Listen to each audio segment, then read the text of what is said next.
Next అండి తిహార్ జైలుకి కవిత 14 రోజులు జ్యుడిషియల్ రిమాండ్ విధించారు. రేపు ఏప్రిల్ 9 వరకు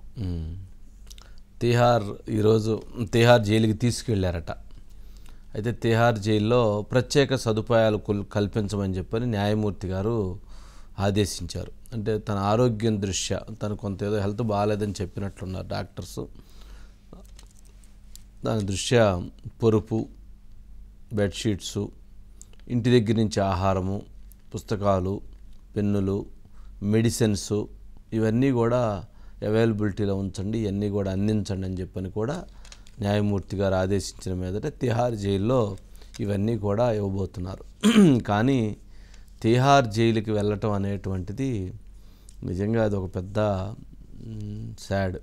అది తిహార్ జైల్లో ఉండేటువంటి పరిస్థితులు, తిహార్ జైల్లో ఉండేటువంటి అంశాలు గతంలో మనం ఒకసారి ఎవరైతే లోపలికి వెళ్ళొచ్చినటువంటి వాళ్ళు మాట్లాడిన సందర్భంలో అక్కడ పరిస్థితులు చాలా దారుణంగా ఉంటాయట తిహార్ జైల్లో.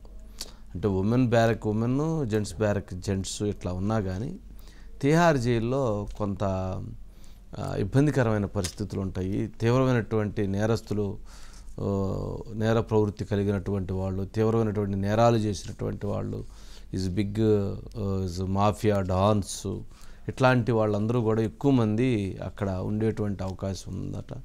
అందుకని కొంచెము ప్రత్యేకంగా చూడమని కూడా న్యాయస్థానం ఆదేశించిన మీదట కొంచెం ఆ జాగ్రత్తలు కూడా తీసుకుంటున్నారు అనుకోవాలి. సరే, ఇప్పుడు కేజ్రీవాల్ని అదేవిధంగా కవితను కూడా మళ్ళీ కలిసి విచారించాల్సిన అవసరం ఉందని కూడా మళ్ళీ కస్టడీ పిటిషన్ వేశారు. బెయిల్ పిటిషన్ కూడా రేపు 1వ తారీఖున మళ్ళీ బెయిల్ పిటిషన్ కూడా జరిగేటువంటి అవకాశం ఉంది. అయితే ఈరోజు కవిత కోర్టు లోపలికి వెళుతూ మీడియాతో కొన్ని అంశాలను మాట్లాడారు. వారు మాట్లాడిన అంశం ఏంటంటే, నేను ఏ తప్పు చేయలేదు, మనీ ల్యాండరింగ్ కాదు ఈ కేసు, ఇది పొలిటికల్ ల్యాండరింగ్ కేసుగా దీన్ని చూడాలి. ఇది పొలిటికల్ ల్యాండరింగ్ కేసు తప్ప మనీ ల్యాండరింగ్ కేసు కాదు. ఇందులో 3 ముద్దాయిలు ఉంటే, ఒక ముద్దాయి భారతీయ జనతా పార్టీలో చేరారు, ఒక ముద్దాయికి ఎంపీ టికెట్ ఇచ్చారు, ఒక ముద్దాయి 50 కోట్ల రూపాయలు పార్టీ ఫండ్ ఇచ్చారన్నారు.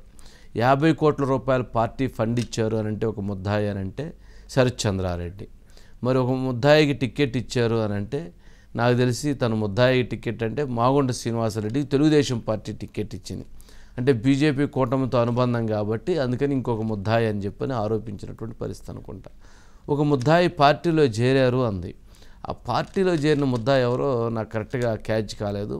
సరే, ఏదైనా కానీ మొత్తానికి వీళ్ళందరూ దొంగలు, నేను మాత్రం ఎటువంటి తప్పు చేయలేదు, ఖచ్చితంగా నేను నిరపరాధిగా బయటకు వస్తాను, జై తెలంగాణ, జై కేసీఆర్ అని, జై బీఆర్ఎస్ అని చెప్పినట్లున్నారు. ఒకసారి ఆ బయట ప్లే చేయండి.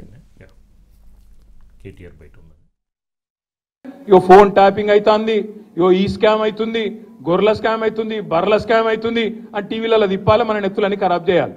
ఆ రోజు కవితమ్మ సుప్రీంకోర్టులో కేసు ఉండే, స్టే ఉండే, అందుకే అరెస్టు చేయలేకపోయింది. కానీ ఇలా పగబట్టి ఇంటికొచ్చి ఒక కవితమ్మనే కాదు, కవితమ్మని అరెస్ట్ చేసిండ్రు, 2 ముఖ్యమంత్రులను అరెస్ట్ చేసిండ్రు. ఎట్లున్నదంటే రేసు ఉరుకుతే నేను ఒక్కనే ఉరకాలి తప్ప ఎవడు ఉండొద్దు ఇక మైదానంలో అన్నట్టు మోడీ గారు ఇలా మొత్తం ప్రతిపక్షాలను అరెస్ట్ చేసే ప్రయత్నంలో ఉన్నారు.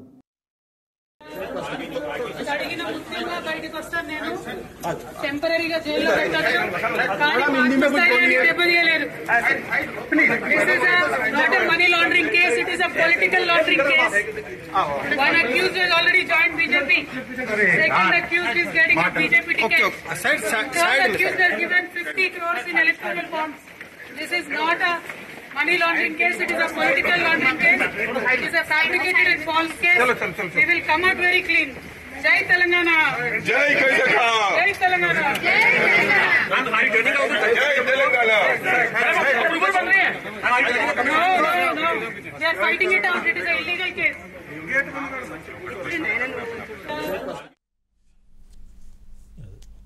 అంతమంది పోలీసు వాళ్ళు ఉన్నా, ఈడీ వాళ్ళు ఉన్నా ధైర్యంగా ఇక్కడ నేనేం తప్పు చేయలేదని చెప్పని బాగా ధైర్యంగా చెప్పడం అనేటువంటిది కేసీఆర్ గారు ఇచ్చినటువంటి బలం. ఏ తండ్రి అయినా ఆ పోరాడే తత్వం ఇవ్వటం అనేది కేసీఆర్ గారు ఇచ్చినటువంటి బలం. సరే, ఇప్పుడు అవునన్నా కాదన్నా తనైతే కేసులో ఉంది, తను ఎక్యూజ్డ్గానే చూడాల్సిందే. సరే ఈ కేసులో విచారణ జరుగుతున్న నేపథ్యంలో వాళ్ళు ఎవిడెన్సెస్ తోటి ఉన్నాయి కాబట్టి అరెస్ట్ చేశారని చెప్తున్నారు. సరే దీనికి సంబంధించి సురేష్ గారు ఉన్నారండి. సురేష్ గారు వంశీ గారు ఏంటండి మొత్తానికి ఏంటి ఆ ముద్దాయిలు, ఒకటో ముద్దాయి, రెండో ముద్దాయి, మూడో ముద్దాయి అందరూ బీజేపీతో ఉన్నారన్నారు. ఎవరు నాకు ఆ ముగ్గురు ఒకటి అర్థం కాలేదు.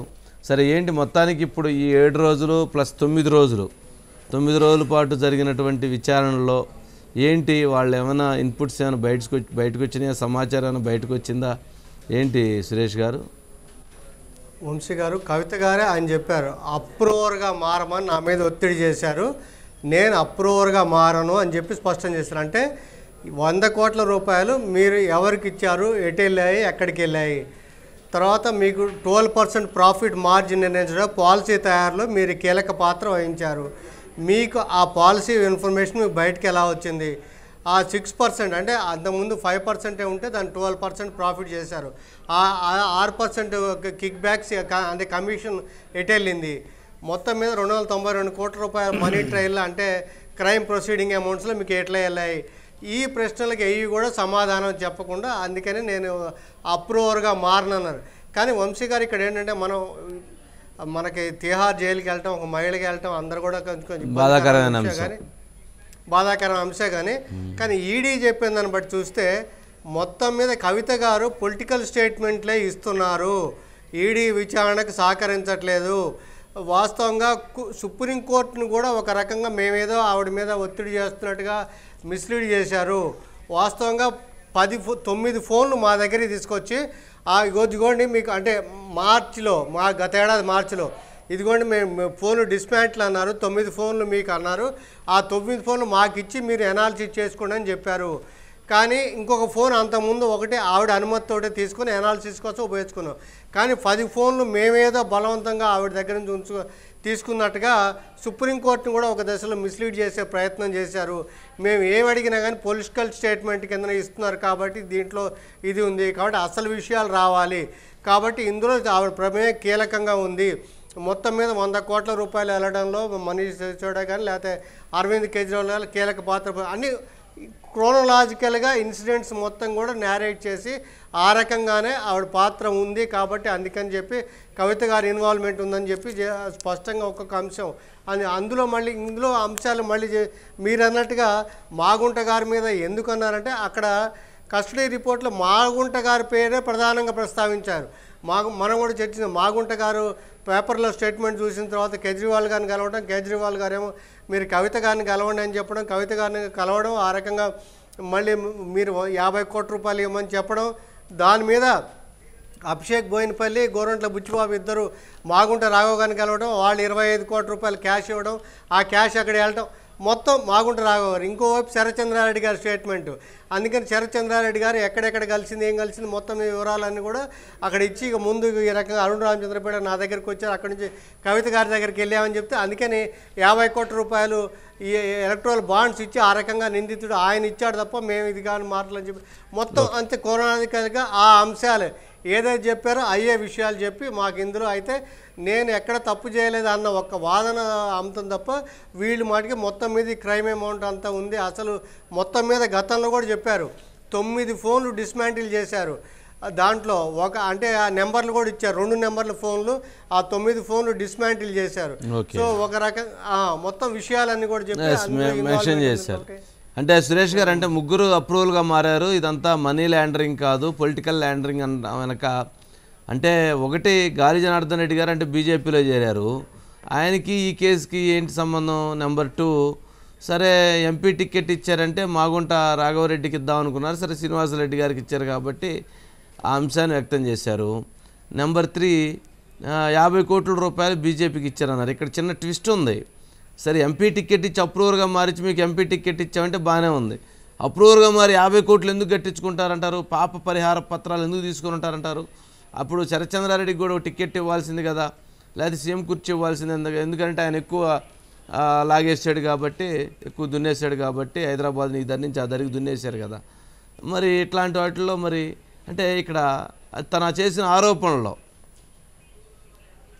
అయితే ఇందులో అభిషేక్ మను సింగ్ గారు చెప్పిన దాంట్లో ఒక పాయింట్ ఉంది వంశీ గారు. ఏంటంటే ఎవరైతే శరత్ చంద్రారెడ్డి గారు ఉన్నారో ఎలక్టోరల్ బాండ్స్ కొనుగోలు చేశారో వాళ్ళ బెయిల్ వ్యతిరేకించలేదు. అంటే బ్యాక్ పెయిన్, ప్రధానంగా బ్యాక్ పెయిన్ కానీ ఇంకొక హెల్త్ గ్రౌండ్స్ తోటి బెయిల్ అప్లై చేసినప్పుడు ఈడీ బెయిల్కి వ్యతిరేకించలేదు. అక్కడ అందుకోసం డబ్బులు అనేది అక్కడ ఎలక్టోరల్ బాండ్స్ కొనుగోలుకి అందుకోసం ఏంటి వ్యతిరేకించకుండా బెయిల్ వచ్చిన తర్వాత అప్రూవర్గా మారడం, పార్డన్గా ప్రకటించడం అది నెక్స్ట్ స్టేజ్లో జరిగింది. కాబట్టి అసలు బెయిల్ని ఈడీ వ్యతిరేకించకపోవడానికి కారణం ఏంటంటే ఈ ఎలక్టోరల్ బాండ్స్ ఇవ్వడం, 50 కోట్ల రూపాయలు ఇవ్వడం అని చెప్పని మనకి ఆప్ కూడా ఆరోపించడం అదే కారణం. వంశీ గారు బెయిల్ వ్యతిరేకించకుండా బయటికి రావడానికి వచ్చిన తర్వాత ఇక కొనుగోలు జరిగింది. ఆ తర్వాత మీకు తెలుసు, మీకు ఆయన బెయిల్ నుంచి బయటకు వచ్చిన 25 కోట్లు ఒకేసారి కొనుగోలు చేసి ఇచ్చారనేది ఆరోపణ వంశీ గారు. ఆ డేట్స్ కూడా అట్లే ఉన్నాయి వంశీ గారు. Yes okay. అంటే గాలి జనార్దన్ రెడ్డి గారికి దీనికి ఏంటండి ఈ కేసుకి లింక్ లేదు కదా మరి? ఏం లేదు.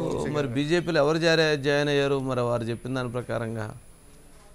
అది యాక్చువల్గా ఏంటంటే ఇంకొక అప్రూవర్ ఎవరైనా దినేష్ అరోరా, కానీ దినేష్ అరోరా పొలిటికల్గా ఇక్కడ ఏం లేరు. మీరు చెప్పినట్టుగా గాలి జనార్దన్ రెడ్డి గారు రావాలి. కేసు వేరే ఏదైనప్పుడు కూడా ఆయన మీకు తెలుసు మరి జైల్లో ఉండి అన్నీ వచ్చి మన ఓబులాపురం మైనింగ్ అంటే ఆయనే కదా, అలాంటి వాడిని పార్టీలో చేర్చుకున్నారని ఆ ఆరోపణ కింద మాట్లాడి ఉండొచ్చు వంశీ గారు. ఎస్ సురేష్ గారు, ఓకేనండి. నా నెక్స్ట్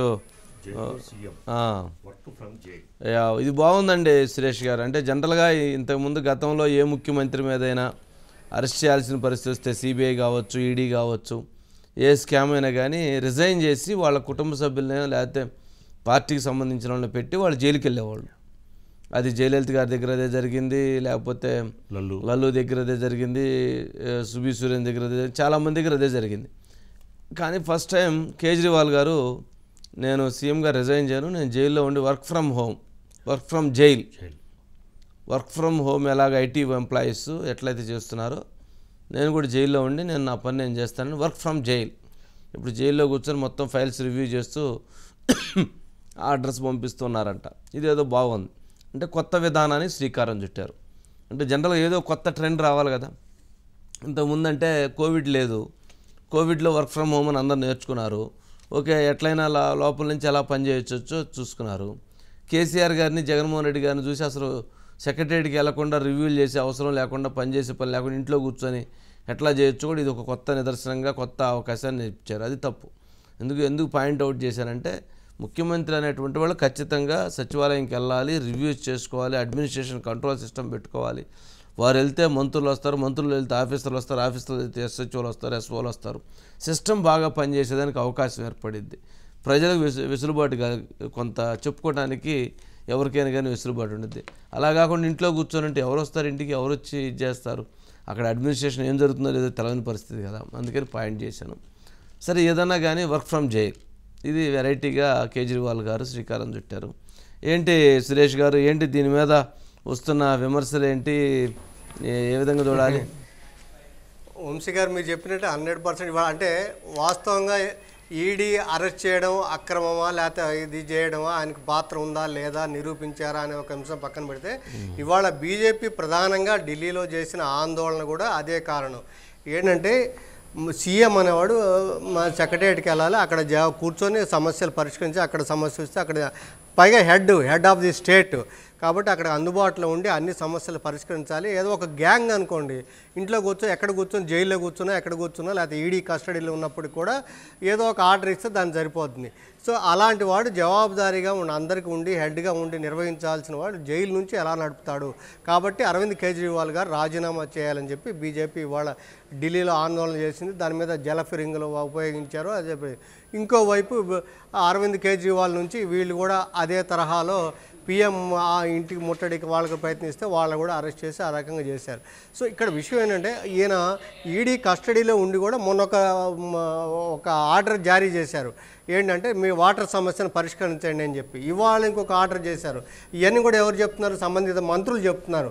సో ఈ హెల్త్ గ్రౌండ్స్ అన్నీ మీరు పరిష్కరించండి అని చెప్పని మా సీఎం గారు ఆదేశించారు. కాబట్టి మేము ఆ రకంగా చర్యలు తీసుకుంటున్నాము అని చెప్పని వాళ్ళు చెప్పారు. కానీ వాస్తవంగా గ్రౌండ్లో ఏం జరుగుతుందనే లేదు. కాబట్టి ఆయన రిజైన్ చేయబోతున్నాడు, లేకపోతే లెఫ్టినెంట్ గవర్నరే రాష్ట్రపతి పాలనకు సిఫార్సు చేసే అవకాశం ఉందంటే ఢిల్లీ ప్రభుత్వం అంటే ప్లానింగ్ డిపార్ట్మెంట్ ఒక ఆర్డర్ రిలీజ్ చేసింది వంశీ గారు. ఏంటంటే మీరు ఏది కూడా నమ్మొద్దు, ఏ సంక్షేమ కార్యక్రమాన్ని ఆగదు, మొత్తం కూడా ఆయన జైల్లో ఉన్నప్పుడే కొనసాగుతుంది, ఎక్కడున్నప్పుడు కూడా కొనసాగుతుంది, కాబట్టి ఎక్కడికైనా మీరు ఇది చేయొద్దు అని చెప్పని అది ఒక ఆర్డర్ జారీ చేశారు. అయితే ఇప్పుడు అరవింద్ కేజ్రీవాల్ గారిది 28 వరకు కస్టడీ ఉంది, కానీ రేపు హైకోర్టులో బెయిల్ పిటిషన్ అనేది హైకోర్టు ముందుకు రాబోతుంది, ఢిల్లీ హైకోర్టుకి. ఒకవేళ రాకపోతే మాత్రం మళ్ళీ 20 తర్వాత ఆయన కూడా తీహార్ జైలుకి వెళ్ళాల్సిన పరిస్థితి అయితే ఏర్పడే పరిస్థితి ఉంది. అప్పుడు మాత్రం ఆయన రిజైన్ తప్పకపోవచ్చు, ఎందుకంటే మనీష్ సిసోడియా అంటే డిప్యూటీ సీఎంగా రిజైన్ చేశాడు. ఆయన ఉన్నా కూడా ఆయన సీఎంగా ఆయన నిర్వహిస్తూ వచ్చారు. వంశీ గారు ఓకే రైట్ అండి. సురేష్ గారు చూద్దాం, వర్క్ ఫ్రమ్ హోమ్ లాగా వర్క్ ఫ్రమ్ జైలు బాగుంది. రైట్ నెక్స్ట్ సార్ సీట్లు ఫీట్లు ఏపీ బీజేపీలో పట్లు. ఇవాళ భారతీయ జనతా పార్టీ సమన్వయ కమిటీ సమావేశం జరిగితే 2 ముఖ్యమైన అంశాలు. ఆ సమావేశానికి పార్టీలో క్రియాశీలకమైనటువంటి నాయకులు ఎవరు, జీవీఎల్ నరసింహారావు, సోము వీర్రాజు, విష్ణువర్ధన్ రెడ్డి, వీళ్ళ ముగ్గురు గైర్హాజరయ్యారు. సత్యకుమార్ కూడా గైర్హాజరయ్యాడు. తను ఏమన్నా నేను అనివార్య కారణాల వల్ల రాలేకపోతున్నాను, పార్టీ కొన్ని బాధ్యతలు అప్పచెప్పింది, అందుకని అవుట్ ఆఫ్ స్టేషన్లో ఉన్నాను, అందుకని అటెండ్ కాలేకపోయానని చెప్పారు. వీర్రాజు గారు ఏమన్నా జ్వరం అని చెప్పారంట. జీవీఎల్ గారు ఏం రీజన్ చెప్పలేదు, విష్ణువర్ధన్ రెడ్డి గారు ఏం రీజన్ చెప్పలేదు. మొత్తానికి వీళ్ళు ముగ్గురు కూడా టిక్కెట్లు ఆశించి భంగపడ్డారు. ఇప్పటివరకు వారి మీద ఉన్నటువంటి దాంట్లో టీడీపీ బీజేపీ గ్రూప్ ఒకటి, వైసీపీ బీజేపీ గ్రూప్ అనుకుంటే వైసీపీ బీజేపీ గ్రూప్ అని వారి మీద ముద్ర విమర్శలు చేస్తూ ఉంటారు కొంతమంది. మరి వాళ్ళు ముగ్గురు రాకపోవటం వెనక వాళ్ళకి సీట్లు దక్కలేదు కాబట్టి వాళ్ళు రాలేదనేటువంటి భావన వ్యక్తం అవుతుంది. సరే, వీర్రాజు గారి విషయంలో అనపర్తి సీట్ ఇవ్వాలి, లేదా రాజమండ్రి రూరల్ ఇవ్వాలి, లేకపోతే రాజమండ్రి ఇది ఇవ్వాలి అని అంటున్నారు. సరే, వారు కావాలంటే కుప్పం అయినా తీసుకోవచ్చు, పిఠాపురం అయినా తీసుకోవచ్చు, లేకపోతే ఇంకేదైనా తీసుకోవచ్చు, ఎన్నో ఇష్యూ మంగళగిరి అయినా తీసుకోవచ్చు, ఇబ్బంది ఏం లేదు. అంటే వారికి ఫెసిలిటీ ఉన్నటువంటి పరిస్థితిని బట్టి సర్దుబాటు చేసిన దాన్ని బట్టి సరే ఏదన్నా కానీ ఆ విషయంలో అదొకటి నడుస్తూ ఉంది.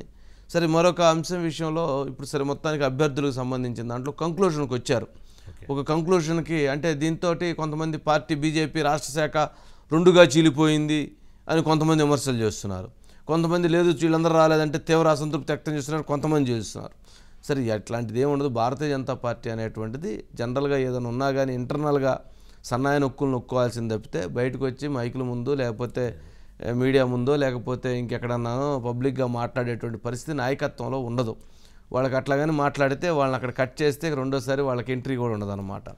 అందుకని పార్టీలో ఇంటర్నల్గా ఏదన్నా కానీ ఇంటర్నల్ సమాచారం తప్ప బయటకు ఉన్నటువంటిది కాదు. సరే, ఇందులో మనం గమనించాల్సింది ఏంటంటే పోటీ చేసేటువంటి అభ్యర్థులకు సంబంధించి ఆల్మోస్ట్ ఒక కంక్లూషన్కి వచ్చేసారట. అందులో మనం రాజమండ్రి నుంచి పురంధేశ్వర్ గారు కంటెస్ట్ చేస్తున్నారు, అట్లాగే అనకాపల్లి నుంచి సీఎం రమేష్ గారు, అట్లాగే అరకు కొత్తపల్లి గీత గారు, రాజంపేట కిరణ్ కుమార్ రెడ్డి గారు మాజీ ముఖ్యమంత్రి, తిరుపతి వరప్రసాద్ మాజీ ఎంపీ, నర్సాపురం శ్రీనివాస్ వర్మ. సరే, ఇదొకటే శ్రీనివాస్ వర్మదే అందరికీ ఆశ్చర్యం, త్రిపులార్కి ఇస్తారని చెప్పని అనుకున్నారు, కానీ త్రిపులార్కి ఇవ్వకపోవడంతో ఇప్పుడు మొత్తం రాష్ట్రంలో అదొక పెద్ద ప్రకంపనలు సృష్టించేటువంటి అంశమైంది. పార్టీలకి తీవ్రమైనటువంటి ప్రకంపనలు వస్తూ ఉన్నాయి. ఇక నెక్స్ట్ బీజేపీ అసెంబ్లీ అభ్యర్థులుగా చూస్తే దాదాపు ఎచ్చెర్ల నుంచి నడికుదిటి ఈశ్వరరావు గారి పేరు ఫైనల్ అయిపోయిందంట. అట్లాగే విజయవాడ వెస్ట్ సుజనా చౌదరి గారి పేరు ఫైనల్ అయిపోయిందంటున్నారు. బద్వేలు పనతల సురేష్, ఆధోని పార్థసారథి. యాక్చువల్గా ఆధోనికి సంబంధించి అక్కడ వేరే నేమ్ అనుకున్నారు కానీ బట్ అక్కడ ఎందుకనో మళ్ళీ పార్థసారథి పేరే డిస్కషన్ జరుగుతూ ఉంది. అక్కడ ఎవరైతే పారిశ్రామికవేత్త తన పేరు అనుకున్నారు, డాక్టర్ పాడేరు ఉమామేశ్వరరావు, అంటే ఇక్కడ సరే పాడేరు ఉమామేశ్వరరావు పేరు ఫైనల్గా వినిపిస్తుంది. ధర్మవరం వరదాపురం సూరి లేదా సత్యకుమార్ పేరు ఆల్మోస్ట్ ఫైనల్ అయిపోతుందని చెప్తున్నారు. జమ్మలమడుగు ఆదినారాయణ రెడ్డి, కైకలూరు కామినేని శ్రీనివాసు, కొంత అవకాశం కూడా తపనా చౌదరి కంటెస్ట్ చేస్తారంటున్నారు కానీ బట్ కైకలూరు కామినేని శ్రీనివాస్తే ఆల్మోస్ట్ ఫైనల్ అయిపోయే పరిస్థితుంది. వైజాగ్ నార్త్ విష్ణుకుమార్ రాజు ఫైనల్ అయిపోయింది. ఇక లాస్ట్ వన్ బద్వేలు, అంటే 10 ఎమ్మెల్యే సీట్లో బద్వేల్లో మాజీ ఐఏఎస్ అధికారి దాసరి శ్రీనివాసులు గారి పేరు ఆల్మోస్ట్ కన్ఫర్మ్ అయిందని చెప్తున్నారు. అంటే గతంలో స్పెషల్ చీఫ్ సెక్రటరీగా పనిచేస్తున్నారు ఆయన. సరే, మొత్తంగా 10 పేర్లు, 10 అసెంబ్లీలు, ఒక 6 ఎంపీ స్థానాలకు సంబంధించిన దాంట్లో అనౌన్స్మెంట్స్. ఇది ఫైనల్ లిస్ట్ అంటున్నారు. ఇంకేదన్నా చేంజ్ అయితే కొంచెం ఏదైనా ఒకటి అటు ఇటుగా అవ్వచ్చేమో. సరే, నర్సాపురం రఘురామకృష్ణరాజు గారికి అనుకున్న సీటు విషయంలో అక్కడ వారిని వర్మను నుంచోబెట్టారు కాబట్టి టీడీపీ నుంచి ఆయనకు ఉండి అసెంబ్లీ స్థానాన్ని ఇచ్చి తెలుగుదేశం పార్టీ ఆయన క్యాబినెట్లోకి తీసుకోవాలని చెప్పని ఒక ప్రపోజల్ పెట్టారని, అదేవిధంగా ఎవరైతే త్రిపుల్ అభిమానులు ఆయన స్పీకర్గా ఇస్తే బాగుండిద్ది, అప్పుడు ప్రభుత్వం వచ్చి ఆయన స్పీకర్గా ఉంటే కనుక అపోజిషన్గా ఉన్నటువంటి వైసీపీ విషయంలో ఆయన కొంచెం కఠినంగా వ్యవహరిస్తారు, అదైతే బాగుండిద్ది అనేటువంటి కొంతమంది జోకులు కూడా వేస్తూ ఉన్నారు. సరే స్పీకరే ఇస్తారా లేకపోతే మంత్రి ఇస్తారా లేకపోతే ఏమి ఇస్తారా అనేటువంటిది చంద్రబాబు నాయుడు గారి నిర్ణయం. చంద్రబాబు నాయుడు గారు అయితే ఉండి ఇవ్వటానికి ఆ రకమైనటువంటి ఇండికేషన్స్ని పంపించారని చెప్పని చర్చ జరుగుతూ ఉంది. దీని మీద ఇంకొక సీటు కూడా బీజేపీ ఆశిస్తున్నా, 11వ సీటు కూడా అనుకుంటున్నారు. 11 కాబట్టి 111 తీసుకోమనండి, ఏమో తప్పే ఉంది, ఎక్కడుండే ఇవ్వటానికి. పాపం ఇప్పటికే 24 ఇస్తే దాంట్లో 3 బీకేసుకున్నారు పవన్ కళ్యాణ్ గారి దగ్గర. 3 ఎంపీలు ఉంటే 1 బీకేసుకున్నారు. ఎన్ని బీకేసుకుంటారు నాకు అర్థం కాదు. ఏంటి వీళ్ళు 0.8% ఉండే ఎందుకంటే వీళ్ళకి సీట్లు మామూలుగా అదేమంటే మాకు అంటారు. ఏంటి ఎందుకు ఎవరున్నారు? క్యాడర్ లేదు, క్యాడర్ ఉంటే లీడర్ లేరు. లీడర్లు ఉన్నారు, లీడర్లకి ఏముంది? ఓహో అమ్మ లీడర్లకి ఏముంది? లీడర్లు చాలామంది ఉన్నారు, ఓట్లే లేవు, లీడర్లు ఉన్నారు. సరే ఏదన్నా కానీ ఇబ్బందికరమైనటువంటి పరిస్థితి. ఇప్పుడు ఈ లిస్టు ప్రకారంగా చూస్తే అంటే వాళ్ళు కొంత సుజనా చౌదరి గారిని కూడా అడిగారట, ఏంటంటే మీరు ఎమ్మెల్యేగా ఏంటి అని అంటే అధిష్టానం వెళ్ళాలి అని చెప్తుంది. నడ్డా గారు, అమిత్ షా గారు పర్టికులర్గా మీరు స్టేట్లో ఉండాలని చెప్తున్నారు కాబట్టి తప్పని పరిస్థితుల్లో వెస్ట్కి కంటెస్ట్ చేయాల్సి వస్తుందని చెప్పని కూడా వారి సన్నిహితులతో చెప్పినట్లుగా చెప్తూ ఉన్నారు. ఒకసారి బైట్స్ ప్లే చేయండి పురంధేశ్వర్ గారి. ఇప్పుడు పొత్తులో భాగంగా మాకు కొన్ని సీట్లు వచ్చాయి. ఆ సీట్లో ఉన్నటువంటి అభ్యర్థుల్ని ఖరారు చేస్తారు. ఆల్రెడీ కింద కార్యకర్తలు ఏదైతే ఇతర పార్టీల్లో క్యాండిడేట్స్ గా ప్రకటించబడ్డారు వారు ఆల్రెడీ ఫీల్డ్కి వెళ్ళినటువంటి నేపథ్యంలో ఆ కాన్స్టిట్యుయెన్సీస్ లో మా కార్యకర్తలు కూడా వారితో పాటుగా ముందుకు వెళ్తున్నారు. సో ఒక రకంగా చెప్పాలంటే ఆల్రెడీ స్టార్ట్ అయిపోయింది. నేను పసలేని ఆరోపణలకి జవాబు ఇవ్వాల్సినటువంటి బాధ్యత నాకు లేదు. పార్లమెంట్ సభ్యులు ఎవరు అనేటువంటి విషయం మీద మనకు క్లారిటీ వచ్చింది. ఇవాళ మన జెండాలు వేరు కావచ్చు, కానీ ఎజెండా మాత్రం ఒకటే ఈ కూటమి. అదేమిటంటే అవినీతి పాలనని అంతమొందించాలి, సుపరిపాలన రాష్ట్రానికి తీసుకుని రావాలి. వారందరినీ గెలిపించుకున్నప్పుడే మనం సుపరిపాలన ఏదైతే అయోధ్య రాముడిని పరిపాలన రావాలి అని చెప్పి మనం ఆకాంక్షిస్తామో ఆ రకమైనటువంటి రామరాజ్యాన్ని మన రాష్ట్రానికి కూడా తీసుకురావడంలో మనం అందరం దోహదపడేటువంటి అవకాశం ఉంటుందని చెప్పి గమనించమని చెప్పి అభ్యర్థిస్తూ. కాదమ్మా, వాళ్ళకి సోమవీర్రాజు గారు కొంచెం ఆయన ఫేవరెట్గా ఉందని చెప్పారు నాతోనే. ఈ సమావేశం పర్టికులర్గా పెట్టినందుకు కొంచెం లేట్గా ఇన్ఫార్మ్ అయి ఉంటుంది. అందరికి ఎటువంటి రకమైన సమస్యలు లేవు, ఎవరికి బాగానే ఉన్నారా, మీరేమి గడబడి చేయక్కర్లేదు. ఓకే, అంటే మీరు ఎన్నికల్లో పార్టిసిపేట్ చేయబోతున్నారా? అసెంబ్లీ మా అధిష్టానం ఏం డిసైడ్ చేస్తే అది చేస్తానయా, లేకపోతే ఎన్నికలన్నీ గెలిపించే పనిగా ఉంటే అదే ఉంటాను నేను. No problem. లిస్టు రేపు సాయంత్రానికి వస్తాను అనుకుంటున్నా.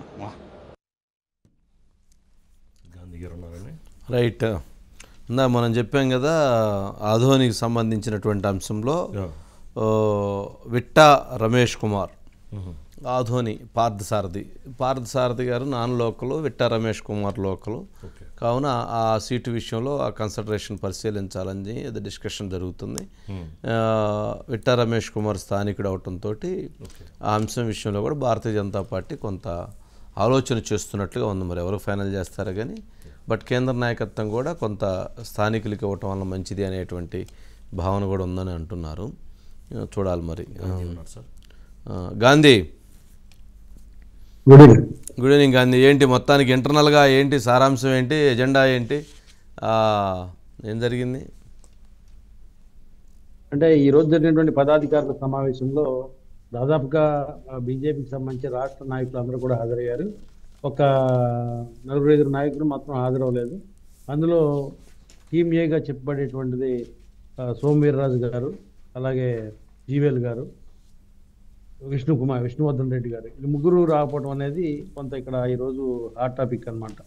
అంటే వీళ్ళు ముగ్గురు ఎందుకు రాలేదు? సీట్లు ఆశించి భంగపడటం వల్ల వాళ్ళకి సీట్లు లేదని చెప్పారని రాలేదా, లేకపోతే వేరే వాళ్ళకి సీట్లు ఇస్తున్నారని చెప్పి ఆక్రోశంతో రాలేదా అనేటువంటి చర్చ నడుస్తుంది మొత్తానికి.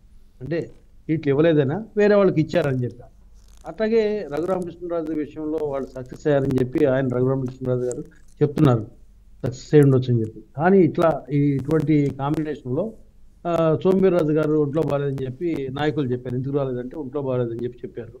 మరి మిగతా ఇద్దరు నాయకులు ఎందుకు రాలేదో తెలియదు. సత్యకుమార్ గారు కూడా రాలేదు, కానీ సత్యకుమార్ గారు కూడా ఏదో ఆరోగ్య కారణాలు అని చెప్పి ఆయన ముందే పార్టీకి చెప్పినట్లుగా ఒక ట్విట్టర్లో కూడా ఆయన పెడతాం జరిగింది. ఎందుకంటే ఆయన యాస్పిరెంట్ ప్లస్ ఆయనకి టికెట్ కూడా దాదాపుగా ధర్మవరం టికెట్ ఖాయమవుతుందని చెప్తున్నారు. కాబట్టి ఆయన విషయంలో ఇంకా దానిలో సంకోచించాల్సిన అవసరం లేదు. ఈ ముగ్గురు నాయకులు రాకపోవడం అనేది కూడా కొంత ఇది. అట్లాగే ఈ రోజు జరిగినటువంటి కార్యక్రమంలో ఈ 10 అసెంబ్లీ సీట్లకు సంబంధించినటువంటి మేధోమదనం కూడా జరిగినట్టు తెలుస్తుంది. దానికి సంబంధించి ఈ 10 సీట్లను కూడా ఎవరు కేటాయించాలని దాని మీద ఒక స్పష్టత వచ్చి డ్రాఫ్ట్ గా కొంతమంది అభ్యర్థులు కూడా దీనికి అనుకోవటం జరిగింది.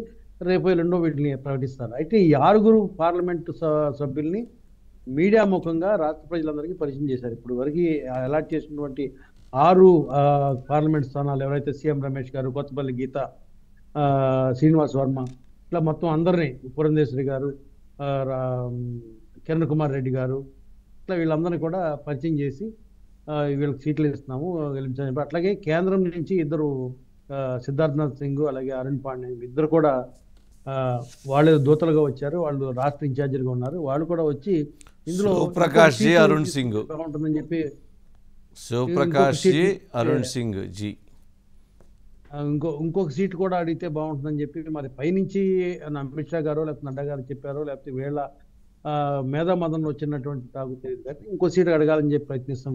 ఇప్పటికే జనసేన ఒక మూడు సీట్లు త్యాగం చేసే 3+ అంటే వాస్తవంగా 30 సీట్ల దాకా జనసేన తీసుకునే సీట్లని అందులో 24 కోసి 24లో 3 కోసేసి ఇప్పటికే దాదాపుగా చాలా చోట్ల ఆ పార్టీకి సంబంధించిన నాయకులందరూ కూడా అసంతృప్తులు అందరూ మీటింగ్లు పెడతాం, ధర్నాలు చేయడం అని కూడా చేస్తున్నారు. ఈరోజు ముమ్మడివరం నియోజకవర్గంలో పితాని బాలకృష్ణ కూడా చాలా మీటింగ్ పెట్టి గట్టిగా పార్టీని విమర్శించే పరిస్థితి ఉంది. ఇటువంటి పరిస్థితిలో వీళ్ళు ఇంకో సీటు అని చెప్పి ఆల్రెడీ ఎక్కడన్నా గెలిచి రాష్ట్రం 2019లో గెలిచి ఆ సీటు ఇంకో 4 సీట్లు ఉండంటే పర్లేదు. 0.8% ఓట్ బ్యాంక్ తెచ్చుకున్నటువంటి బీజేపీ పార్టీ రోజుకొక గొద్దెం కోరికలు కోరుతుంది ఏంటని చెప్పి సగటు తెలుగుదేశం పార్టీ కానీ లేదా జనసేన వాళ్ళు కానీ అభ్యంతరాలు అయితే మాత్రం వ్యక్తం చేస్తున్నారు. ఇందులో అసలు ఎందుకు వాళ్ళకి సీట్లు ఇవ్వాలి, ఎవరు గెలిచారా, ఎందుకు ఇవ్వాలనే ప్రశ్న ఇక్కడ వస్తుంది. రీజనబుల్ గా తీసుకుంటే పర్లేదు, కానీ ఉన్న కొద్ది రోజుకు ఒక సీటు పెంచడం అంటే ఎక్కడి నుంచి తీసుకురావాలి, ఆల్రెడీ అక్కడ ఉన్నటువంటి అభ్యర్థులు ఏంటి, ఆ పార్టీకి సంబంధించి నాయకత్వం ఏం చెప్పుకుంటుంది అనేది కూడా కొంత ఆలోచించాల్సిన విషయంలో వీళ్ళు ఏదో కొత్తగా తెర మీద తీసుకొస్తాం అనేది కూడా సరిగ్గా లేదని చెప్పి వస్తున్నారు. అంటే ఈ 10 సీట్ల వరకు ఎలాగోలా పాపం 2 పార్టీలు వాళ్ళు చెప్పుకోవాల్సిన ఆవశ్యకత ఉంది కదా, చెప్పుకుంటారు. ఇంకా మళ్ళీ ఒకటి అంటే ఇంకా సాధ్యపడే పరిస్థితి అయితే మాకు కనిపించలేదు. Okay, right Gandhi, right, thank you.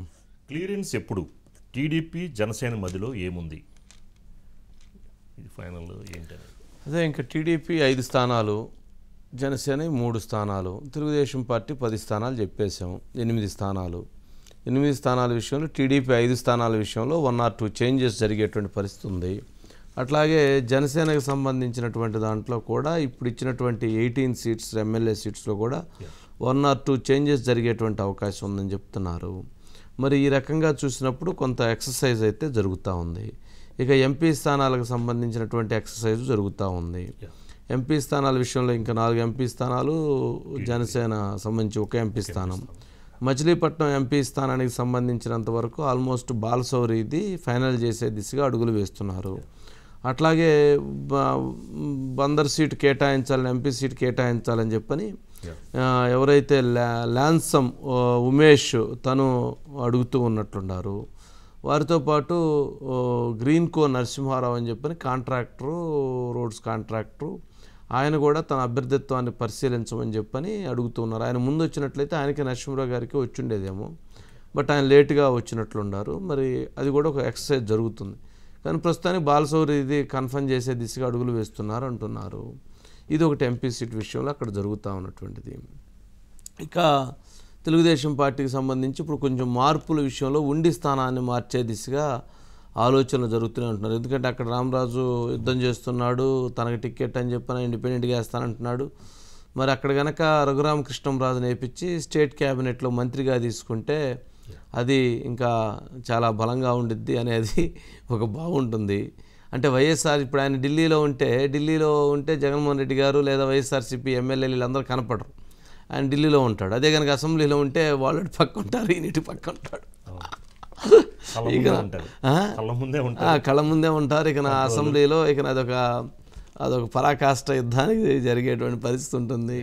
లేదు ఎవరో పెట్టారు ఇందాక స్పీకర్ చేయాలి, ఆయన్ని స్పీకర్ కూర్చోబెడితే ఇంకా బాగుంటుందని ఇవన్నీ నడుస్తూ ఉంటాయి. బట్ ఆయన్ని స్టేట్లో ఉంచాలా, సెంటర్లో తీసుకెళ్లాలనేటువంటి విషయంలో మాత్రం చంద్రబాబు నాయుడు గారిదే తుది నిర్ణయం.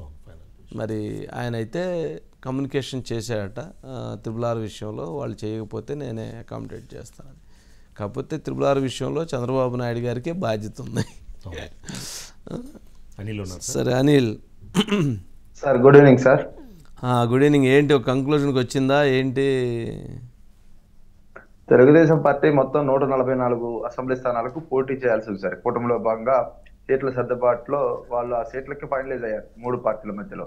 అయితే వీటిలో ఇంకా కొన్ని స్థానాలు మాత్రమే లెక్క ప్రకారం 5 ఉన్నాయి, కానీ 7 స్థానాలు అవి పెరిగే అవకాశం కనిపిస్తుంది.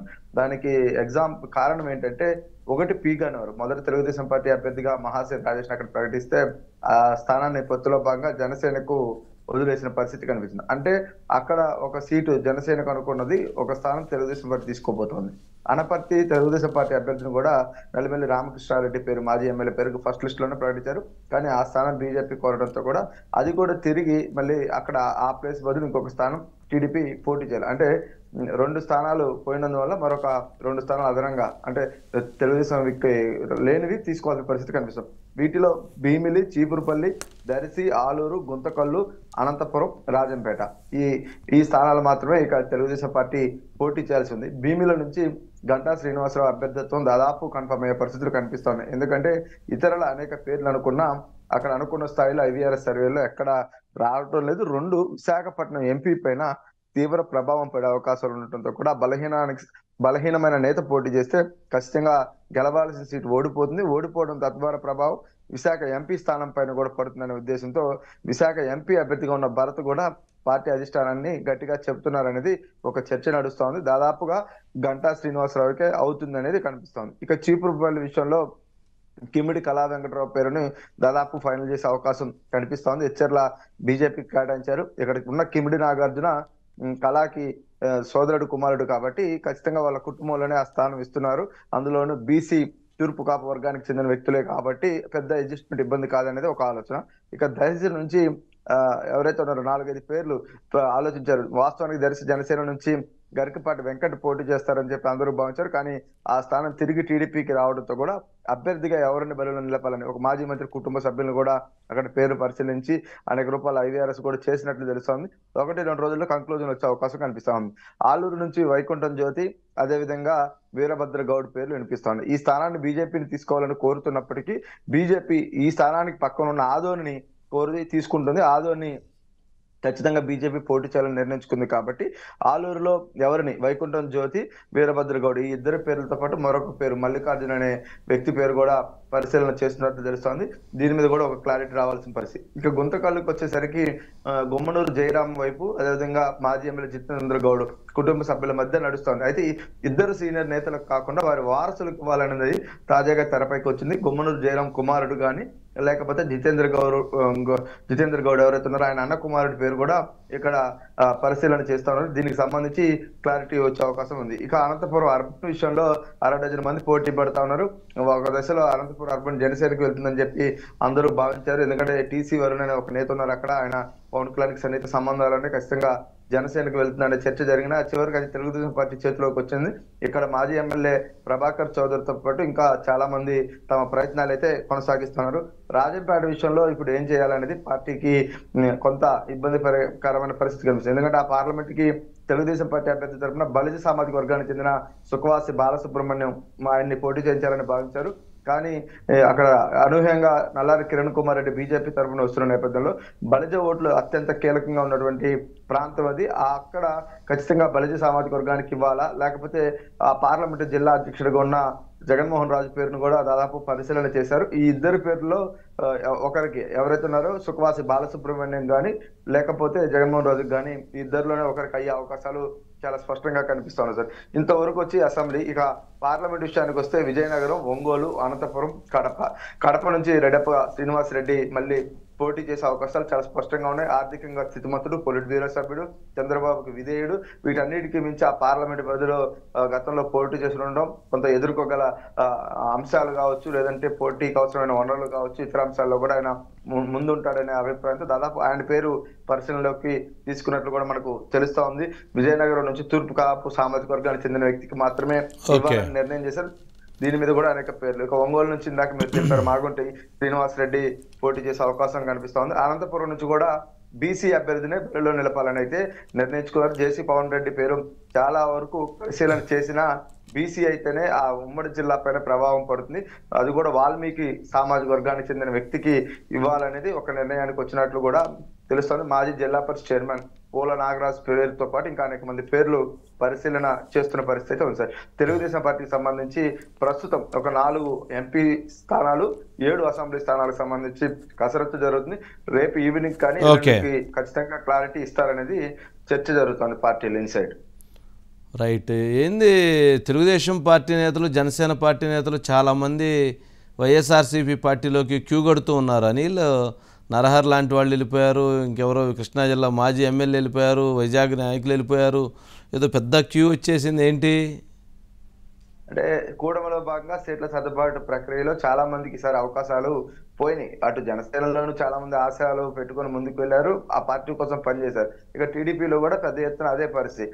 ఈ బీజేపీ జనసేన కూటమి అయితే ఇంకొన్ని సీట్లు సర్దుబాటు చేయడానికి నేతలకు అవకాశం ఉండేది జనసేన టీడీపీ. కానీ బీజేపీ రావడంతో దాదాపు 6 ఎంపీలు, ఇప్పుడు తాజాగా 11వ సీటు అసెంబ్లీకి సంబంధించి 11 పేర్లు చెప్తా ఉన్నారు సార్. అంటే 11 అసెంబ్లీ కనుక అయితే 17 స్థానాలకు సంబంధించిన అభ్యర్థుల విషయంలో కొంత 2 పార్టీలకి నష్టం జరిగినట్లు. 17 మందిని అకామిడేట్ చేయడం అంటే రాజకీయాల్లో దాదాపు 100 మందిని సాటిస్ఫై చేయొచ్చు. కానీ ఇలాంటి పరిణామాల నేపథ్యంలోనే కొంత 2 పార్టీలు పొత్తులో భాగంగా చేయలేకపోయి ఆ నేతలు సంతృప్తి పడకపోవడం, రాజకీయ సస్టైనబిలిటీ కోసం ఏదో ఒక రూపంలో తమ మనుగడ కోసం ఇతర పార్టీలకు వెళ్తున్న పరిస్థితి అయితే కనిపిస్తుంది. వీళ్ళందరిలో కూడా ద్వితీయ నాయకత్వం కనిపిస్తోంది. కొంతమంది మాజీ ఎమ్మెల్యేలు ఉన్నారు, కొన్ని చోట్ల పోటీకి ఇప్పటి వరకు ఖర్చు పెట్టుకొని ముందుకు వెళ్ళిన పరిస్థితి కనిపిస్తుంది. గంటా నరహర్ అయితే తెలుగుదేశంలో ఎంపీ అభ్యర్థి అనుకున్నారు, తర్వాత ఎమ్మెల్యే అభ్యర్థి అనుకున్నారు, అనూహ్యంగా జనసేనకి వెళ్ళారు. ఆ జనసేనలో కూడా తిరుపతి టికెట్ దాదాపు వస్తుంది అనుకున్న తరుణంలో కొన్ని కారణాలు అయితే మరి ఎందుకు రాలేదో కానీ ఆయన ఇంకా ఈ పరిణామాల నేపథ్యంలో మళ్ళీ తిరిగి వైసీపీకి చేరిన పరిస్థితి. ఆయన అయితే ఆర్థికంగా ఎంతో కొంత నియోజకవర్గాల్లో ఖర్చు పెట్టుకుని ముందుకు వెళ్ళిన పరిస్థితి ఉంది. ఇట్లా అనేక మంది తమ రాజకీయ సస్టైనబిలిటీ కోసమే ఈ రకమైన ప్రయత్నాలు అంటే పార్టీ ఫిరాయింపులకైతే పాల్పడుతున్నారు. వీటిని అధినాయకత్వం కొంతవరకు పరిశీలన చేసి ఏదైతుందో మీకు ఏదో ఒకటి సర్దుబాటు చేస్తాం, భవిష్యత్తులో ఒక అవకాశం ఇస్తామని చెప్పే ప్రయత్నం జరుగుతున్నా ఇది జరుగుతుందా జరగదోలే ఎందుకు అనే మనకనే భావంతో కూడా వెళ్తా ఉన్న పరిస్థితి అయితే వైసీపీకి కనిపిస్తా ఉంది.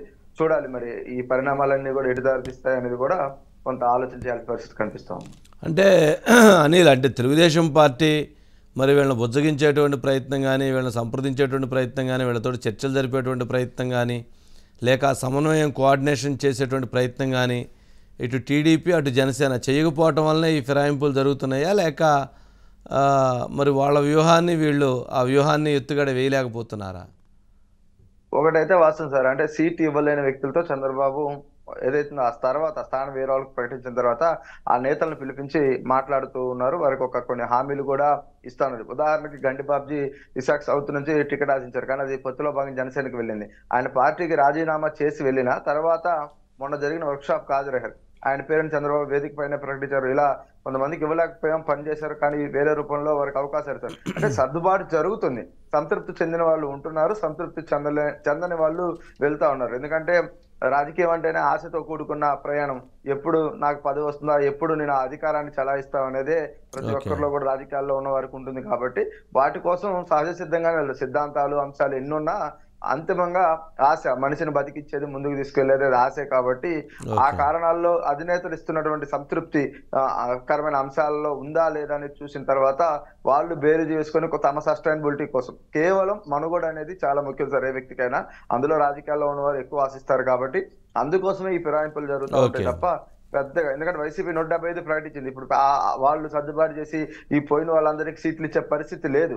కానీ తెలుగుదేశంలో కూడా కూటమి గెలిస్తే కొన్ని అవకాశాలు ఇస్తామని చెప్పే ప్రయత్నం సహజసిద్ధంగానే జరిగింది. కానీ వాటికి వీళ్ళు ఒప్పుకోలేని పరిస్థితితో, ఉండలేని పరిస్థితితో ఏ కారణాలు అనేక ఉంటాయి కాబట్టి స్థానికంగా ఆ రీతిగానే ఈ జాయినింగ్స్ జరుగుతున్నాయి.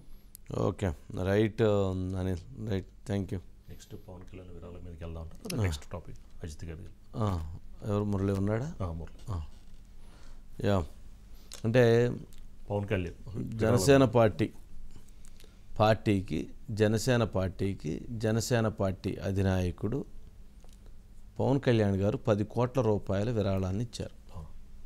ఎన్నికల సందర్భంగా పార్టీకి అవసరమయ్యేటువంటి ఖర్చుల నిమిత్తం ఆ 10 కోట్ల రూపాయలను ఇవ్వటం జరిగింది. అంటే ఇక్కడ గమనించాల్సింది ఏంటంటే ఎవరైనా కానీ ఆ పార్టీలకి ఫండ్ తీసుకొని ఎక్కువగా పార్టీ నడుపుతారు. జగన్మోహన్ రెడ్డి గారు ఎప్పుడు ఆ పార్టీకి ఆ విధంగా ఫండ్ ఇవ్వటం నేను చూడలా. అలాగే మళ్ళీ మిగిలినటువంటి చంద్రబాబు నాయుడు గారు కూడా మరి ఏమైనా ఇచ్చారో లేదో నేనైతే చూడలా. పవన్ కళ్యాణ్ గారు మాత్రం జనసేన పార్టీకి ఎన్నికల నిమిత్తం 10 కోట్ల రూపాయల ఫండ్ని ఇవ్వటం జరిగింది. దీనిని రేపు రాబోయేటువంటి ఎన్నికల్లో ప్రచార సామాగ్రికి, ప్రచార అవసరాల నిమిత్తం, లేక పార్టీ ఇతర ఖర్చుల అవసరాల నిమిత్తం, పార్టీ వాహనాల నిమిత్తం, పార్టీ ఎన్నికలకి అభ్యర్థులకి ఖర్చు పెట్టాల్సినటువంటి వాటి నిమిత్తం, ఇట్లా ఏదైతే పార్టీకి సంబంధించిన కార్యక్రమాల కోసం 10 కోట్లు ఇచ్చారు. గతంలో కూడా మనం చూస్తే కౌలు రైతులు చనిపోయినప్పుడు కౌలు రైతులకు కూడా తన సొంత నిధుల నుంచి, తన సొంత డబ్బుల నుంచి వారికి పార్టీ జనసేన పార్టీలో డిపాజిట్ చేసి వారికి ఆ డబ్బులు చెల్లించారు. ఒక అంశాన్ని గమనించాల్సింది ఏంటంటే జనరల్గా సినిమా తీస్తే ఒక 10 కోట్లు వచ్చినాయి అనుకుందాం. 10 కోట్లలో వాళ్ళకి 33% ట్యాక్స్ పోయిద్ది ఫస్ట్, అది కట్ చేసుకుంటారు. మిగిలినటువంటిదే ఉండిద్ది 6 కోట్ల చిల్లర. వాటిలో నుంచి అట్లా తీసి ఇచ్చేయాలన్నమాట. 33% అంటున్నారు, కాదు ఇంకెక్కువ కూడా ఉండేటువంటి పరిస్థితి కూడా ఉంది వాళ్ళ దగ్గర. మరి ఆ ఇండస్ట్రీ మీద వేసే ట్యాక్స్ మరి దారుణంగా ఉండిద్ది. సరే, రత్నం గారు, మొత్తం నాగబాబు గారు, అట్లా ఎవరైతే ఉదయ్ శ్రీనివాసు వాళ్ళందరి చేతుల మీదుగా పార్టీకి ఇప్పిస్తూ ఇది చేసినట్లున్నారు. మురళి బయట ఒకటి ఉంది సార్, బయట ఒకసారి బయట ప్లే చేయండి. బయట స్వాతంత్ర ఉద్యమ సమయంలో డబ్బులు సంపాదించిన పెద్ద పేరున్న లాయర్లు మోతీలాల్ నెహ్రూ గారు కానీ స్వార్జితం నుంచి వచ్చిన డబ్బుని ఉద్యమాల కోసం ఖర్చు పెట్టేవాళ్ళు, స్వాతంత్ర ఉద్యమాల కోసం. అలాగే వారి ప్రేరణతోనే నేను సినిమాల ద్వారా నాకు వచ్చిన స్వంత నిధుల్ని ఎప్పటికప్పుడు పార్టీకి ఇస్తూనే ఉంటాను. దాంట్లో భాగంగానే పార్టీ నిర్వహణ నిమిత్తం 10 కోట్ల రూపాయలు నా సొంత నిధులని మా పార్టీ ట్రెజరర్ శ్రీ రత్నం గారికి అందజేశాం. ఇప్పుడు ఎన్నికల నిర్వహణ లేదంటే ఒక పార్టీని నడపడం చాలా డబ్బుతో కూడుకున్నది. నేను చాలామంది నా కోసం 200 రూపాయలు, 500 రూపాయలు, 1,00,000 రూపాయలు ఇచ్చే ఒక బేల్దారి మేస్త్రి కానీ వీళ్ళందరూ నాకు చాలా ప్రభావితం చేసే వ్యక్తులు. 500-600 రూపాయలకి కూలి చేస్తూ నాకు ప్రతి రోజు 100 రూపాయలు పంపించే రైతు కూలీలు ఉన్నారు. సో వాళ్ళే అంత బలంగా పార్టీకి అండగా ఉన్నప్పుడు ఆర్థికంగా నా వంతు కృషిగా నేను కూడా దాదాపు 40-50 కోట్ల పైన ట్యాక్స్ కట్టాను లాస్ట్ 5-6 సంవత్సరాల్లో. అందుకని నేను కూడా మిగతా సంపాదన పార్టీకి నేను అందజేస్తూ వచ్చాను. దాంట్లో భాగంగానే ఇప్పుడు 10 కోట్ల రూపాయలు అందజేశాను. మనస్ఫూర్తిగా ఇది పార్టీకి అండగా ఉంటుంది ఈ నిధులు అని చెప్పి రత్నం గారికి తెలియజేసుకున్నాను. Right, Murali. Good evening Murali. ఏంటి మొత్తానికి అంటే ప్రభావితం, గతంలో మోతీలాల్ నెహ్రూ గారు ఎలాగైతే ఆదర్శవంతమైనటువంటి వ్యవహరించారో అదేవిధంగా పార్టీకి ఒక బేల్దార్ మేస్త్రి 10 రూపాయలు, 200 రూపాయలు ఇవ్వనండి, ఒకరోజు కూల ఇవ్వండి, ఎవరైతే పెన్షన్దారులు ఇవ్వనివ్వండి, చాలామంది అంటే చాలా చిన్న అమౌంట్స్ పార్టీకి ఫండ్గా ఇస్తుంటారు. ఎందుకంటే వారికి పార్టీ మీద ఉన్నటువంటి అభిమానంతో, పవన్ కళ్యాణ్ గారి మీద ఉన్నటువంటి ప్రేమతో వాళ్ళందరూ కూడా ఇస్తుంటారు. అందుకని వారిలాగే నేను కూడా ఆదర్శంగా తీసుకొని 10 కోట్ల రూపాయలు ఇచ్చానని చెప్పారు. ఏంటి మురళి, మొత్తానికి ఏంటి ఇప్పుడు ఆ 10 కోట్లు దేని నిమిత్తం ఎందుకు ఖర్చు చేయబోతున్నారు? పార్టీ ఎలక్షన్స్కి సరిపోతాయి ఆ 10 కోట్లు, 100 కోట్లు కావాలి కదా. అంటే పవన్ కళ్యాణ్ గారు తన యొక్క వచ్చేటువంటి ఏదైతే రెమ్యూనరేషన్ ఉందో అందులోంచి 10 కోట్ల రూపాయలు జనసేన పార్టీ ఎన్నికల ప్రచారం నిమిత్తం ఇచ్చారు సార్. అంటే రేపు జరగబోయే ఎన్నికలకు సంబంధించినటువంటి ప్రచారానికి సంబంధించి ఇచ్చారు సార్. అంటే అది సరిపోద్దా అంటే సరిపోదండి. కానీ కొంతమంది స్వతంత్ర సమరయోధులు గతంలో రాజకీయ పార్టీలకి సంబంధించినటువంటి ఇచ్చినటువంటి ఏదైతే ఉందో అటువంటి వాటిని ఆదర్శంగా తీసుకుని నేటి రాజకీయాలకు విరుద్ధంగా ఎన్ని వందల కోట్లు ఖర్చు పెట్టినప్పటికీ కూడా అధికారికంగా నా పార్టీకి వచ్చిన నిమిత్తం నేను ఇది ఇచ్చానని చెప్పడం కోసం ఆయన ఒక ఆదర్శవంతమైనటువంటి కార్యక్రమంలో భాగంగా ఆయన ఈ రోజు మరొకసారి 10 కోట్ల రూపాయలు ఇచ్చి జనసేన పార్టీ శ్రేణులు ఒక ఉత్సాహాన్ని నింపారు సార్. అయితే పవన్ కళ్యాణ్ గారు గతంలో కూడా సార్ కౌలు రైతు భరోసా యాత్ర సమయంలో ఆయన కోట్లాది రూపాయలు రైతులకి, కౌలు రైతులు ఆత్మహత్య చేసుకున్న కుటుంబాలకి తన సొంత నిధుల నుంచే చాలా పెద్ద మొత్తంలో కేటాయించి ఆ నగదంతా కూడా వారికి పంపిణీ చేయడం జరిగింది. ఒక్కొక్క కుటుంబానికి ₹1,00,000 చెప్పిన సుమారు 300 కుటుంబాలకు ఇవ్వడం జరిగింది. అంటే ఈ రోజు ఇచ్చినటువంటి 10 కోట్లే కదా సార్, పార్టీ నిర్వహణకి చాలా అవుతుంది. కానీ పార్టీ నిర్వహణతో పాటు ప్రచారానికి ఒక పార్టీ అధ్యక్షుడిగా తన బాధ్యతగా 10 మందికి ఆదర్శంగా ఉండాలి, నేను కొంతమందిని ఆదర్శంగా తీసుకున్నానని ఒక చెప్పే ప్రయత్నంలో భాగంగా ఈ రోజు అధికారికంగా 10 కోట్లు ఎవరైతే ఆ పార్టీకి సంబంధించి కార్యనిర్వహణ కార్యదర్శి ఉన్నారో నాగబాబుకి ఇవ్వడం జరిగింది. ఆ సందర్భంలో అక్కడ ఆయన వ్యక్తిగతంగా కొంతమంది సూచనలు సలహాలు ఇచ్చేటువంటి పెద్దలందరూ కూడా ఉన్నారు, వారందరి మీద కదా వాటిని అందజేయడం జరిగింది సార్. మొత్తం మీద ఈ రోజు ఇచ్చినటువంటి పవన్ కళ్యాణ్ ఇచ్చినటువంటి 10 కోట్లకు సంబంధించి ఆ పార్టీని అభిమానించే ప్రతి ఒక్కరూ కూడా ఎంతో కొంత విరాళాలు ఇవ్వడానికి ముందుకు వచ్చే అవకాశాలు అయితే కనిపిస్తుంది. Okay, right Murali, right, thank you. Next అండి, రేవంత్ ఢిల్లీకి టార్గెట్ కంప్లీట్ అవుతుందా? తనకి ఇక్కడ స్టేట్లో ఓ పక్కన పార్లమెంట్ ఎన్నికలు, నెక్స్ట్ ఈ ట్యాపింగ్ వివాదం కానీ. అంటే ఎవరైతే గత ప్రభుత్వంలో చేసినటువంటి తప్పిదాలని బలంగా వాటిని ఛేదించి వారిపైన సరైనటువంటి చర్యలు తీసుకునేందుకు ముఖ్యమంత్రిగా రేవంత్ రెడ్డి గారు అడుగులు వేస్తూ ఉంటే, ఇప్పుడు ప్రభుత్వంలో ఉన్నటువంటి కొంతమంది వాటిని అడ్డుకునేందుకు, ఆ విధంగా దర్యాప్తు జరగకుండా ఆపేందుకు, పరోక్షంగా బీఆర్ఎస్కి సహకరించేందుకు, కాంగ్రెస్ని ముందుకు వెళ్లకుండా ఆపేందుకు కొంతమంది ప్రయత్నాలు చేస్తున్నారు అనేటువంటి ఒక అభిప్రాయము, ఒక చర్చ పార్టీలో అంతర్గతంగా జరుగుతుంది. వారిని విషయంలో అధిష్టానానికి చెప్పకుండా ఏ నిర్ణయాన్ని తీసుకున్నటువంటి ముఖ్యమంత్రి రేవంత్ రెడ్డి గారు ఇప్పుడు అధిష్టానం దగ్గరికి, అంటే అసలు ఏం జరుగుతుంది, వాటిని ఎలా ముందుకు వెళ్ళమంటారు, మీరు ఏ నిర్ణయం అయితే చెప్తారో ఆ నిర్ణయం ప్రకారంగానే ముందుకు వెళతానని చెప్పేటువంటి క్రమంలో ఆయన ముందుకు వెళుతున్నారు అనేది, వెళ్ళటానికి ఢిల్లీ వెళుతున్నారు అనేటువంటిది ఒక అందుతున్న సమాచారం. ఏదైనా కానీ తనైతే ఎవరైతే తప్పిదాలు చేశారో, ఎవరైతే కాంగ్రెస్ పార్టీని నష్టాన్ని చేశారో వాళ్ళ విషయంలో మాత్రం ఎటువంటి పరిస్థితుల్లో ఉపేక్షించేటువంటి ప్రసక్తే లేదు అని ముఖ్యమంత్రిగా రేవంత్ రెడ్డి గారు అయితే క్లియర్గా తెగేసి చెప్పేశారంట. అలా చేస్తేనే కాంగ్రెస్ పార్టీ బతికిద్ది, తప్పు చేసినటువంటి వాళ్ళని ఉపేక్షిస్తే కాంగ్రెస్ పార్టీకి ముందుకు వెళ్ళే పరిస్థితి ఉండదు అని చెప్పని కూడా చెప్పారట. అయినా వినాలి కదా, వినరు కదా. సరే, దాని మీద ఢిల్లీ వెళ్తున్నారని టాకు. ఏంటి అజిత్ గారు? వంశీ గారు, గుడ్ ఈవినింగ్ అండి. గుడ్ ఈవినింగ్ అండి.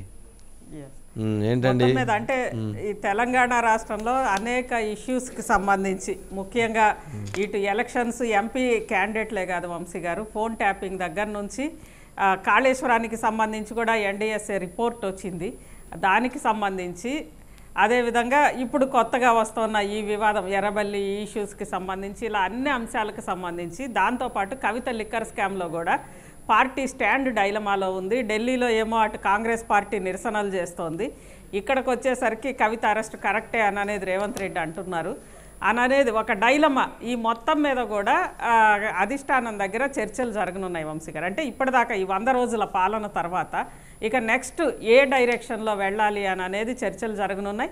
దానికి రేవంత్ రెడ్డి గారితో పాటు బట్టి విక్రమార్క, అదేవిధంగా ఉత్తమ్ కుమార్ రెడ్డి ఇద్దరు కూడా వెళ్తున్నారు. అంటే ఇక్కడ ఒక సంఘర్షణ అయితే ఉంది వంశీ గారు. ఒకటి, రేవంత్ రెడ్డి గారు దాదాపు మనం కూడా చూసాం, పిసిసి అధ్యక్షులుగా కానీ, అంతకుముందు వర్కింగ్ ప్రెసిడెంట్గా కానీ ఆయన ఎంత పోరాటం చేశారు ఆ రోజు ప్రతిపక్ష నేతగా, అంటే వ్యక్తిగతంగా ముఖ్యంగా వ్యక్తిగతంగా ఆయన టార్గెట్ చేసినప్పుడు రకరకాలుగా అవన్నీ కూడా అంటే ఆయన ఎదుర్కొన్న అవమానాలు కానీ లేదా జైలు పాలవడాలు కానీ వీటన్నిటికీ సంబంధించి ఆయన ముఖ్యమంత్రి అవగానే కొన్ని లెక్కలు సెటిల్ చేసుకోవాలి అని అనేది ఆయనకు ఉంటుంది వంశీ గారు. దానికి అనుగుణంగానే జరుగుతున్న పరిణామాలు కూడా అలానే ఉన్నాయి. ఆ రెండిటికి సంబంధించి కొంత కాంగ్రెస్ పార్టీలోనే ఒక డైలమా అనేది ఉంది. ముందు మనం కదా మన సంగతి చూసుకోవాలి లేదా పాలన చూసుకోవాలి, కానీ ఇలా ప్రతిపక్షాన్ని టార్గెట్ చేసుకుంటూ లేదా అటువైపే వెళ్తే ఎలా అనేది ఒకవైపు, అదేవిధంగా ఇటు అంటే బీఆర్ఎస్ తోటి కొంత సాఫ్ట్ కార్నర్ ఉండే నాయకత్వం కాంగ్రెస్లో ఉన్న నాయకత్వం ఒకవైపు వీళ్ళందరూ ఉన్నప్పుడు అసలు ఏంటి ఎలా వెళ్ళాలి అని అనేది ఇక అధిష్టానం దగ్గర పంచాయతీ నడవబోతోంది వంశీ గారు. అంటే ఇప్పటి వరకు కూడా రేవంత్ రెడ్డి గారికి పార్లమెంట్ ఎలక్షన్ పూర్తయ్యే వరకు కూడా గో హెడ్ అనే అధిష్టానం చెప్పింది. ఆయన ఎలా వెళ్ళదలుచుకున్నారో దూకుడుగా అలానే వెళ్ళాలి, దాంతోపాటు ఖచ్చితంగా 12 సీట్లు తీసుకెళ్ళి అధిష్టానానికి చూపించాలనేది రేవంత్ రెడ్డి టార్గెట్ వంశీ గారు. కానీ ఇక్కడ ఒక చిన్న దుర్మార్గమైన విషయం ఏంటంటే కాంగ్రెస్ పార్టీలోనే కొంతమంది లీడర్సు, చాలా పెద్ద లీడర్సు లేదా మంత్రుల స్థాయిలో ఉన్న లీడర్సు మన పార్టీకి 12 రాకుండా ఉంటే బాగుంటుందేమో అనేది కూడా ఆలోచిస్తున్నారంట వంశీ గారు. ఎందుకంటే ఇక రేవంత్ రెడ్డి గారి స్పీడ్ని మనం అడ్డుకోలేము అని అనేది కొంత ఉంది. కానీ దానికి సంబంధించి కూడా రేవంత్ రెడ్డి మొత్తం అంటే ఇవన్నీ కూడా ఆయన దృష్టిలో ఉన్నాయి. దానికి సంబంధించే వ్యూహాలన్నీ కూడా వాళ్ళు రెడీ చేసుకొని రేపు అధిష్టానం దగ్గర పంచాయతీ జరగబోతోంది వంశీ గారు. అదేవిధంగా ముఖ్యంగా పక్క పార్టీలోంచి వచ్చిన లీడర్స్కి వెంటనే సీట్లు ఇవ్వడం, ఇప్పుడు చేవెళ్ళ రంజిత్ రెడ్డి అదేవిధంగా ఇప్పుడే కొద్దిసేపటి క్రితమే చేరారు. ఇలా వరుసగా ఈ చేరికలకు సంబంధించి వాళ్ళకి వెంటనే సీట్లు ఇవ్వడం ద్వారా పార్టీకి నష్టమా లాభమా అనేది ఒకటి, అదేవిధంగా గేట్లు ఓపెన్ చేయడం అనేది పార్టీ ప్రతిష్టకి నష్టమా లేదా పార్టీ ప్రభుత్వం నిలబడాలంటే గేట్లు బార్లా తీయాల్సిందేనా, వీటికి సంబంధించి ఇలా అనేక అంశాలు ఢిల్లీలో ఇప్పుడు రేపు ఏం జరగబోతోంది అనేది ఒక ఉత్కంఠ అయితే ఉంది వంశీ గారు. రైట్ అజిత్ గారు, చూద్దాం. అంటే ఆయన అనుకున్నదైతే ముందుకు సాధిస్తాడు, అది ఎవరు అడ్డం వచ్చినా ఎవరు అటు ఇటు అయినా కానీ తను అనుకున్న లక్ష్యాలని ఛేదించుకొని ముందుకెళ్ళటంలో అది రేవంత్ రెడ్డి గారికి ఒక ప్రత్యేక స్థానం. అది ఆయనకు ఉన్నటువంటి అదొక గొప్ప లక్ష్యం. అంటే తను అనుకున్న లక్ష్యం అది గమ్యం, అది మంచిదని తెలిస్తే దాని మీద యుద్ధం చేసి ముందుకెళ్ళేటువంటి తత్వం కాబట్టి చూడాలి మరి. రైట్ రాజు గారు, రైట్. థ్యాంక్ యూ వంశీ గారు, thank you once again. Thank you. ఇవి ఇవాల్టి సూపర్ ప్రైమ్ టైం విశేషాలు. చూస్తూనే ఉండండి మహా న్యూస్.